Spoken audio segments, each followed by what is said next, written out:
எடப்பாடி பழனிசாமி அவர்கள் இந்த தொகுதியில போட்டியிடணும் அப்படின்னு சொல்லி எத்தனை பேர் விண்ணப்பிச்சிருந்தாங்க அப்படிங்கிற தகவல் எல்லாம் சொல்லுவாங்க. சோ அந்த மாதிரியான சில காய் நகர்த்தல்கள் இன்னும் எங்க கட்சி உயிர்ப்போட இருக்கு, ரொம்ப தீவிரமா இருக்கு, இந்த அளவுக்கு தொண்டர்கள் சீட்டு கேட்கிறாங்க, இத்தனை பேர் விருப்ப மனு தாக்கல் பண்ணியிருக்காங்க என்று பேசுவது வந்து ஒரு வகையில வேறு கூட்டணி கட்சிகளை ஈர்த்து கொண்டு வரும் அப்படிங்கிற ஒரு நம்பிக்கை இதுக்குள்ள இருக்கு. நிச்சயமான ஒரு தேவை அல்லது நிர்பந்தம் அதிமுகவுக்கு ஏற்பட்டிருக்குன்னு தானே அர்த்தம் அப்படின்னா? ஆமா, நிச்சயமாக அந்த சூழல் ஏற்பட்டிருக்கு. நீங்க காங்கிரஸ் கட்சி பாருங்க, அதே மாதிரி தான் அவங்களும் 224 தொகுதிக்கும் விண்ணப்பிக்கலாங்கிறாங்க. அவர்கள் எதுக்கு அதை முன்கூட்டியே செய்யறாங்கன்னா தங்களுடைய பேர வலிமையை கூட்ட வேண்டும் என்பதற்காக. நாங்கள் களத்துல இருக்கோட இன்னைக்கு காங்கிரஸ் அதை வேகமா செய்யறாங்க. அண்ணா திராவிட முன்னேற்ற கழகத்துக்கும் முன்னாடியே அதை காங்கிரஸ் செஞ்சாங்கல்ல. அப்ப அதே போன்று அண்ணா திராவிட முன்னேற்ற கழகமும் பாருங்க, நாங்க தயாரா தான் இருக்கோம், தேர்தலுக்கு தயாராக தான் இருக்கோம், 234 தொகுதிகளுக்கும் இதை விருப்ப மனு கொடுத்துட்டோம் அப்படின்னு சொல்லும் போது அது மற்ற அரசியல் கட்சிகளுக்கும் ஓகே அதிமுக ரொம்ப தீவிரமா களத்துல இருக்காங்க, செயல்படுறாங்க என்பது போன்ற ஒரு தோற்றத்தை தரும். இன்னொன்னு, ஏற்கனவே ஒரு 175 தொகுதிகள்ல பரப்புரை முடிச்சிட்டார். கிட்டத்தட்ட ஒரு 175 தொகுதிகளுக்கும் அதிகமான தொகுதிகள்ல ஒரு சுற்றுப்பயணமும் முடித்து விட்டார். அப்ப ஒரு சுற்றுப்பயணத்தினுடைய நீட்சியா விருப்ப மனு வாங்குறது, இது ரெண்டையும் நம்ம தொடர்பு படுத்தி பார்க்கலாம். அந்த வகையில அவர் ஏற்கனவே அண்ணா திராவிட முன்னேற்ற கழகம் ஒரு பரப்புரை என்கிற பொழுதே அவர்கள் தேர்தலுக்கு ஆயத்தம் பண்ணிட்டாங்க. பட் இது ரொம்ப முன்கூட்டியே ஒரு கூட்டணிகளை எல்லாம் உறுதி செய்யாம விருப்ப மனுக்களை வாங்குறது அப்படிங்கிறது வந்து தன்தரப்பு தொண்டர்கள்ட்ட ஒரு நம்பிக்கையை விதைக்கிறது.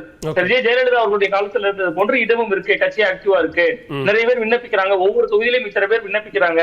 இன்னொன்று, போட்டி போட்டு வந்து பலரும் விண்ணப்பிக்கிற பொழுது அது களத்துல வந்து எதிரொலிக்கும் அப்படின்னு பாக்குறாங்க. இந்த தொகுதியில அவர் சீட்டு கேட்டார், இவர் சீட்டு கேட்டாரு, அது ஒரு பெரிய விவாத பொருளாகும், அது அதிமுகவை வந்து இன்னுமே ஒரு லைம்லைட்ல கொண்டு வரும் அப்படிங்கிற ஒரு எதிர்பார்ப்பும் இதுக்கு பின்னாடி நிச்சயமா இருக்கு. அந்த எதிர்பார்ப்புலதான் இவர்கள் வந்து இப்ப முன்கூட்டியே விருப்பம் பண்ணுவாங்க.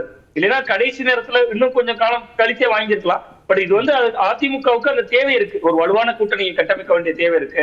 அந்த வலுவான கூட்டணியை கட்டமைக்கணும்னா அந்த கட்சி, அந்த இயக்கம் தொடர்ந்து ரொம்ப தீவிரமாக செயல்பட்டு கொண்டிருக்கிறது என்கிற நம்பிக்கையை முதல்ல அவங்க தொண்டர்களுக்கும் விதைக்கணும், இதர அரசியல் கட்சிகளுக்கும் விதைக்க வேண்டிய நம்பிக்கை அப்படிங்கறத தாண்டி இது ஒரு சம்பிரதாய நிகழ்வு தான், இது ஒரு ரெகுலர் ப்ராசஸ் தான் அப்படிங்கிறது அதிமுக இருக்கவங்களுக்கு தெரியாதா?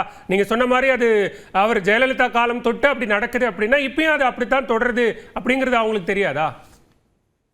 இல்ல, உங்களுக்கு எடப்பாடி பழனிசாமி அவர்களுடைய இந்த அண்ணா திராவிட முன்னேற்ற கழகம் தேர்தலுக்கு ஆயத்தமாகி விட்டார்கள் முன்கூட்டியே ஒரு அறிவிப்பா நீ சொல்றதானே? நீங்க தொண்டர்கள் கிட்ட, அவங்க தரப்பு தொண்டர்கள் கிட்ட, இதர அரசியல் கட்சிகளுக்கு இதை பார்க்கிறப்ப இப்ப நீங்க ஒண்ணுமே இல்ல சார், ஒரு 10 நாட்கள் காலக்கெடு கொடுத்திருக்காங்கன்னா அது முடிந்த பிறகு இத்தனை ஆயிரம் விண்ணப்பங்கள் எங்களுக்கு வந்திருக்கு, இத்தனை ஆயிரம் பேர் பணம் கட்டியிருக்காங்க அப்படின்னு சொல்றது அதிமுக இன்னும் உயிர்ப்போட இருக்கு அப்படின்னு காட்டுறதுக்கான ஒரு செய்தி தானே. நீங்க நாளைக்கு மற்ற கட்சிகள் கூட்டணிக்கு வரப்ப பாருங்க, எங்க கட்சியில ஒரு 20,000 பேர் விண்ணப்பித்திருக்காங்க, 224 தொகுதிகளுக்கு இத்தனை ஆயிரம் பேர் விண்ணப்பித்திருக்காங்கன்னு சொல்றது ஒரு பெரிய எண்ணிக்கையா. அது வந்து அண்ணா திராவிட முன்னேற்ற கழகம் இன்னமுமே களத்துல இத்தனை தலகர்த்தர்களை கொண்டிருக்காங்க, இத்தனை நிர்வாகிகள் இருக்காங்க அப்படிங்கிற ஒரு செய்தியை சொல்லும்.